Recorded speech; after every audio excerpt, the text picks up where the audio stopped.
everyone. Today we will discuss the RS nomenclature in wedge and dash representation. कि वह हमारी बहुत सारी रिप्रेजेंटेशन होती है 3D, जैसे कि अगर हम बोले न्यूमन, सॉहॉर्स, वेज एंड डैश, ठीक है। तो हम इसमें जो हम डिस्कस कर रहे हैं बेसिकली वेज रिप्रेजेंटेशन में कैसे RS को कैलकुलेट करते हैं वो हम देखते हैं। पर पहले इसके हमें कुछ रूल्स देखने होंगे और वेज एंड डैश रिप्रेजेंटेशन क्या होती है उसको देखते हैं। This is the ways and dash representation. इसमें बेसिकली क्या होता है, हमारे चार मॉलिक्यूल इस तरीके से अलाइन होते हैं, इस तरीके से अरेंज होते हैं बेसिकली कि हमें, जैसे कि अगर मैं बोलूँ कि ये जो हमारे एटम्स हैं, ये जो तीन है CH3, this is the carbon, और इसे अटैच चार ग्रुप्स हैं CH3, Cl। ये हमारे क्या होते हैं इन प्लेन में होते हैं। प्लेन यानी कि जैसे XY प्लेन में अगर मैं बोल दूँ यानी 2D में होते हैं, ठीक है। लेकिन H और OH ये हमारे क्या होते हैं, ये इन स्पेस हमें नज़र आते हैं। यानी H हमारा जैसे डॉटेड लाइन है, ये डॉटेड लाइन हमें क्या दिखा रही है, बिलो द प्लेन, जबकि ये जो लाइन है ये हमें क्या बता रहा है कि अबव द प्लेन, ठीक है।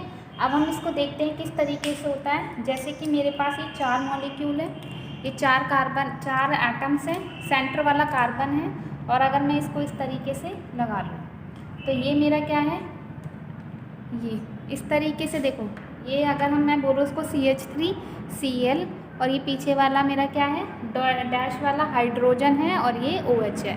तो बेसिकली इस तरीके से स्पेस में हमें ये अरेंज होता हुआ दिखता है, और इन सब के बीच में एंगल कितना है 109 डिग्री है, ठीक है। मैं इसको कहीं से भी लगा लूँ तो मुझे इसी तरीके से टेट्राहेड्रल रिप्रेजेंटेशन देखने को मिलती है, ठीक है। तो अभी मैंने इसको इस तरीके से अरेंज कर लिया है बेसिकली ये, ठीक है।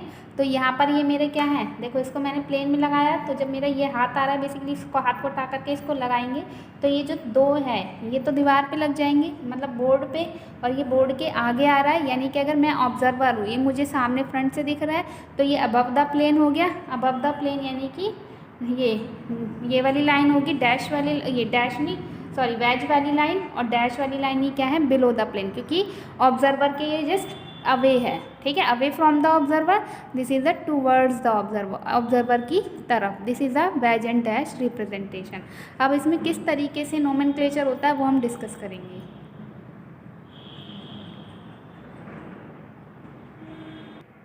तो हम देखते हैं कि जैसे अगर मेरे पास इस तरीके से होगी रिप्रेजेंटेशन, ये है इस तरीके से, तो मैं नंबरिंग कर लूँगी। सपोज मेरे पास नंबरिंग इस तरीके से आ गई, मैं 3 इसको बना देती हूँ, और नंबरिंग करने के बाद हमें इसको डिसाइड करना है। अच्छा देखो, जैसे कि अगर हम देखें तो मैंने ये 3 केसेस बना लिए। ये मेरा केस 1 है, this is the case 1, case 2, case 3।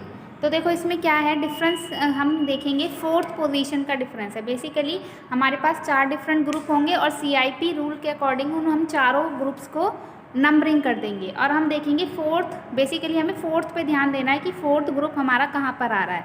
तो 3 केस हमारे बन रहे हैं। 4th ग्रुप अगर हमारा बिलो द प्लेन जा रहा है, और नेक्स्ट केस है कि 4th अबव द प्लेन आ रहा है, 3rd केस है कि 4 इन द प्लेन आ रहा है।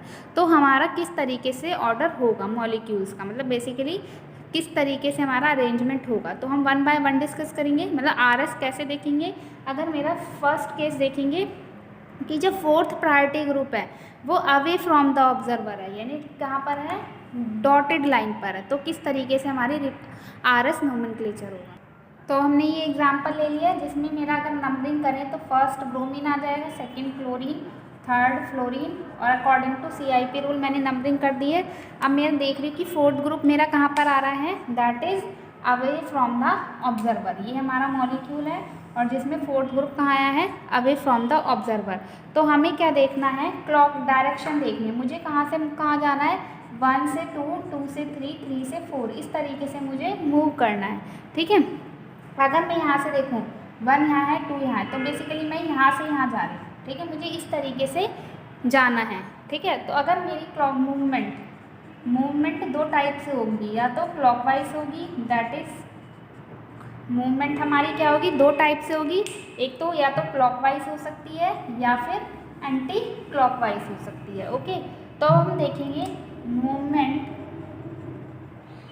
Will be of two type, that is clockwise और एंटी क्लॉकवाइज। अगर मान लो मेरी मूवमेंट क्लॉकवाइज है तो वो क्या हो जाएगी आर कन्फ्यूग्रेशन, अगर एंटी क्लॉकवाइज है it will be the S configuration. कब, ये हमेशा ध्यान रखना, जब फोर्थ ग्रुप मेरा बिलो द प्लेन होगा, that is away from the observer होगा। अब हम देखते हैं सेकंड केस जिसमें फोर्थ ग्रुप मेरा अबव द प्लेन आ जाता है, दैट इज अब टूवर्ड्स द ऑब्जर्वर। उससे पहले हम एक एग्जाम्पल ले लेते हैं। जैसे मैंने ये एग्जाम्पल ले लिया, सबको पता है डायरेक्टली अटैच एटम को हमें देखना है यहाँ कार्बन है या नाइट्रोजन है, यहाँ कार्बन है या हाइड्रोजन। तो फर्स्ट हमारा डायरेक्टली अटैच नाइट्रोजन है, तो नाइट्रोजन का अटॉमिक नंबर मेरा 7 होता है, कार्बन का 6, तो ये वाला हाई प्रायोरिटी होगा 1। फिर यहाँ पर दिख रहा है साफ साफ यहाँ ऑक्सीजन है या हाइड्रोजन है, तो इसको नंबरिंग 2 हो जाएगी, और ये 3 और ये 4।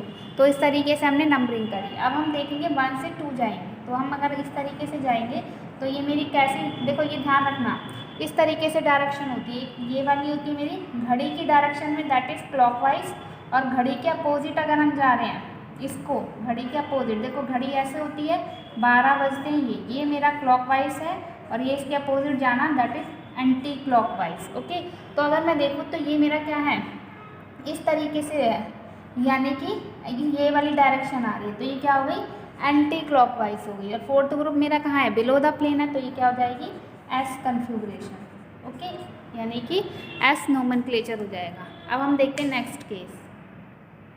अब हम देख रहे हैं कि सेकंड केस है fourth group towards the observer है, यानी कि अबव द प्लेन है। ओके, तो मेरे क्या होगा, अगर fourth group above the plane है और मूवमेंट क्लॉकवाइज है तो यहाँ पर उल्टा हो जाएगा, क्लॉकवाइज में एस कन्फ्यूग्रेशन हो जाएगी और एंटी क्लॉकवाइज में आर। जैसे कि अगर मैं एग्जांपल ले लूँ इस तरीके से, ये है मेरे पास, ये हाइड्रोजन है, यहाँ क्लोरीन है, ब्रोमीन, फ्लोरीन, तो नंबरिंग करेंगे 1 2 3 4। तो 4 मेरा कहाँ पर आ रहा है, अबव द प्लेन यानी टुवर्ड्स द ऑब्जर्वर। और अगर मैं यहाँ से ऐसे चलूँगी तो ये ऐसे आएगा 1 2 4 आ जाए, उससे फ़र्क नहीं पड़ेगा, लेकिन हमें 1 से 2 की तरफ ही जाना है। ठीक है, तो यहाँ पर अगर हम जाएंगे तो ये क्या आ रही है क्लॉकवाइज, और क्लॉकवाइज के लिए क्या हो जाएगा एस। ओके, तो ये हमारी कन्फ्यूग्रेशन क्या हो जाएगी एस कन्फ्यूग्रेशन। अब हम देखते हैं नेक्स्ट रूल। अब हम देख रहे हैं नेक्स्ट केस जिसमें अगर मेरा फोर्थ ग्रुप कहाँ पर होगा, ऑन द प्लेन होगा। जैसे कि ये अगर मैं देखूँ इस तरीके से,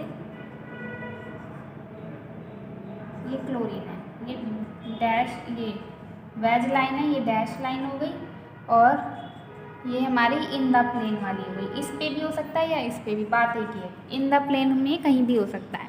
तो अगर मैं बोलूँ, अगर नंबरिंग करें 1 2 3 4, तो हमें क्या करना पड़ेगा, हमारे पास रूल है ऑलरेडी केस 1 केस 2 कि एक फोर्थ ग्रुप या तो क्लॉकवाइज आ जाए, वो अबव द प्लेन आ जाए, या फिर बिलो द प्लेन आ जाए। तो मैं इस फोर्थ ग्रुप को क्या करूँगी, इन दोनों पे लाने की कोशिश करेंगे। वो कैसे करेंगे, हमें रोटेशन करनी होगी। ठीक है, और रोटेशन कैसे करनी है ये ध्यान रखना, हमेशा हमेशा 2 टाइम इंटरचेंज करना है, 2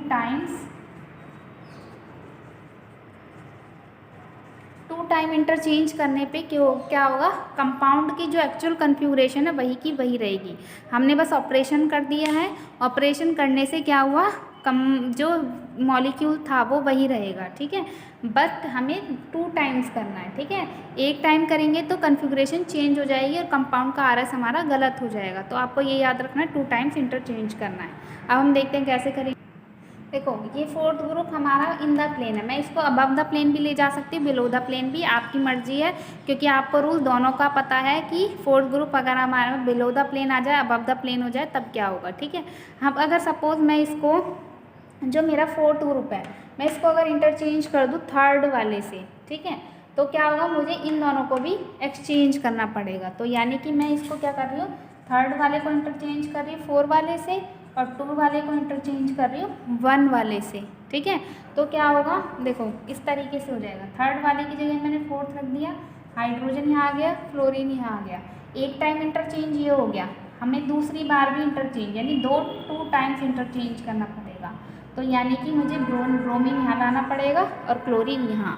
अब हम इसको RS कर सकते हैं। ठीक है, तो अब क्या हो जाएगा, हम सिंपल रूल वही करेंगे 1 2 3 4। तो हमारा क्या हो जाएगा, ये क्या हो रही है, बेसिकली क्लॉकवाइज रोटेशन हो रही है, और fourth group below the plane है, तो क्या हो जाएगा, आर कन्फिग्रेशन हो जाएगा। यानी कि अभी क्या ऐसा बन गया, केस 1 बन गया, ठीक है, जब हमारा फोर्थ ग्रुप कहाँ था, अवे फ्रॉम द ऑब्जर्वर था, ठीक है। ये डॉटेड लाइन है, डॉटेड लाइन क्या रिप्रेजेंट करती है, अवे फ्रॉम द ऑब्जर्वर।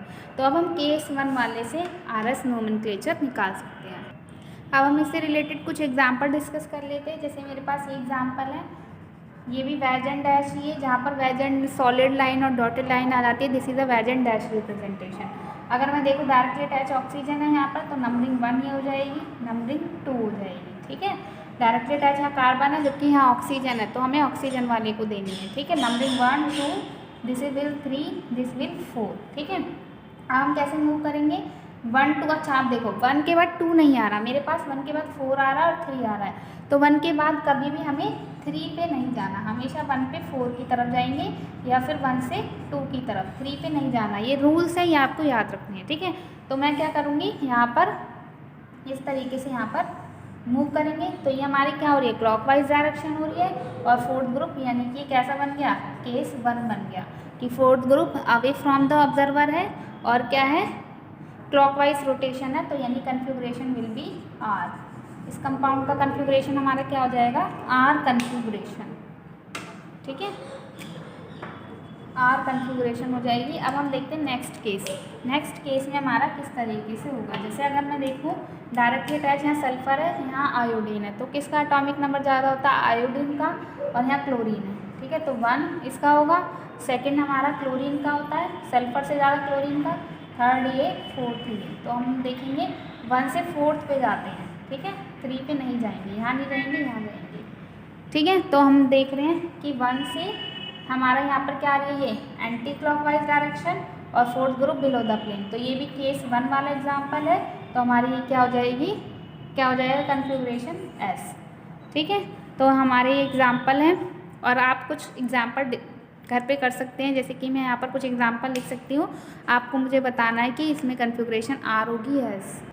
तो ये मेरे 2 एग्जाम्पल्स हैं, ये आपको बताने की आर होगी या एस कन्फिग्रेशन होगी, ओके। तो हमारा जो R S nomenclature in fish wedge and dash compound में ख़त्म हो गया है। अब हमारा बच गया है फिशर रिप्रेजेंटेशन में किस तरीके से आर एस नोमेनक्लेचर निकालते हैं। फिशर यानी कि इस तरीके से होती है हमारी 2D रिप्रेजेंटेशन होती है, ठीक है, जिसमें एक वर्टिकल लाइन होती है, एक हॉरिजॉन्टल लाइन होती है। जैसे कि हमने देखा था शुगर केमिस्ट्री में गिल्सरल्डिहाइड का एग्जाम्पल, वो हमारे क्या है, फिशर रिप्रेजेंटेशन है। तो उसमें कुछ रूल्स अलग होते हैं थोड़े इससे वेज एंड डैश से, तो वो हम नेक्स्ट वीडियो में डिस्कस करेंगे। तब तक के लिए आप अच्छे से इसको आर एस नोमेनक्लेचर को वेज एंड डैश में एग्जाम्पल्स डिस्कस करिए, ओके। आपको ये वीडियो अच्छी लगे तो please like share and comment, thank you.